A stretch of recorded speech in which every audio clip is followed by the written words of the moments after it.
হরে কৃষ্ণ দর্শক বন্ধুরা, আশা করছি আপনারা সকলেই রাধা মাধবের কৃপায় ভালো আছেন। আজ আমরা শ্রীমদ্ ভগবত গীতা ৬ষ্ঠ অধ্যায় ধ্যান যোগের ১৫ নম্বর শ্লোকটি পাঠ করব। এর সাথে সাথে অনুবাদ এবং তাৎপর্য বিশ্লেষণ করব।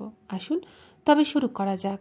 ইয়ুঞ্জন নেবম সদাত্মানম যোগী নিয়ত মানসাহ শান্তিম নির্বাণ পরমম মৎস সংস্থাম অধিগচ্ছতি।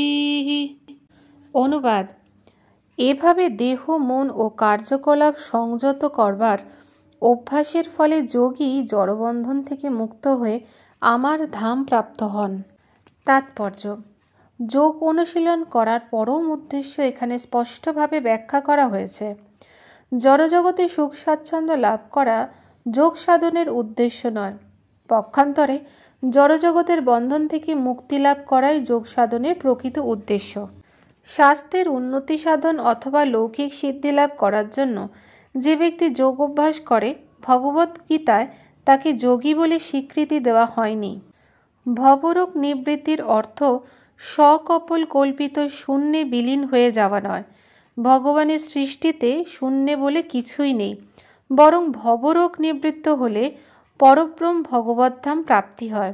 ভগবদ্গীতায় ভগবদ্ধামের বিশদ বর্ণনা করে বলা হয়েছে যে সেই বৈকুণ্ঠ ধামকে আলোকিত করবার জন্য সূর্য, চন্দ্র অথবা বিজুলির প্রয়োজন হয় না।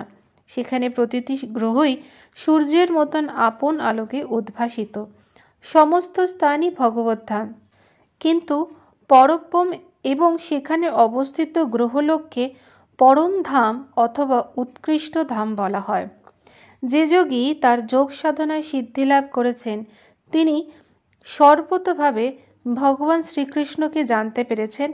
তার সম্বন্ধে ভগবান স্বয়ং বলেছেন, তিনিই যথার্থ শান্তি লাভ করেন এবং অন্তিমে গোলকে বৃন্দাবন নামে তার পরম ধাম শ্রীকৃষ্ণ লোকে প্রবেশ করেন। ব্রহ্ম সংহিতাতেও বলা হয়েছে, ভগবান যদিও তার স্বধাম গোলকে বাস করেন, কিন্তু তা সত্ত্বেও তিনি তার উৎকৃষ্ট চিন্ময় শক্তির প্রভাবে সর্বব্যাপ্ত ব্রহ্ম এবং সর্বভূতে পরমাত্মারূপে সর্বত্র বিরাজমান। স্বয়ং ভগবান শ্রীকৃষ্ণ এবং তার সাংস প্রকাশ বিষ্ণু সম্বন্ধে সর্বতভাবে অবগত না হলে কোনো অবস্থাতেই ভগবানের নিত্য আলোয় বৈকুণ্ঠ লোক অথবা গোলক বৃন্দাবনে প্রবেশ করা যায় না। তাই পূর্ণরূপে কৃষ্ণ ভাবনাময় হয়ে যিনি ভগবানের সেবা করছেন, তিনিই প্রকৃত যোগী, কারণ তার মন সর্বতোভাবে ভগবান শ্রীকৃষ্ণের চিন্ময়তেই মগ্ন। বেদেও বলা হয়েছে, ভগবান শ্রীকৃষ্ণকে জানতে পারার ফলেই কেবল জন্ম ও মৃত্যুর হাত থেকে উদ্ধার পাওয়া যায়। এর থেকে বোঝা যায় যে যোগসিদ্ধির একমাত্র উদ্দেশ্য হচ্ছে জড়বন্ধন থেকে মুক্ত হওয়া। ইন্দ্রজাল বা শারীরিক কসরত দেখিয়ে লোক ঠাকানো যোগের উদ্দেশ্য নয়। তাহলে দর্শক বন্ধুরা, এই ছিল আমাদের শ্রীমদ্ ভগবত গীতার ৬ষ্ঠ অধ্যায় ধ্যান যোগে ১৫ নম্বর শ্লোকের তাৎপর্য। আগামী পর্বে আপনাদের সাথে আবার দেখা হবে পরবর্তী শ্লোক নিয়ে। আপনারা ভালো থাকুন, সুস্থ থাকুন। রাধে রাধে।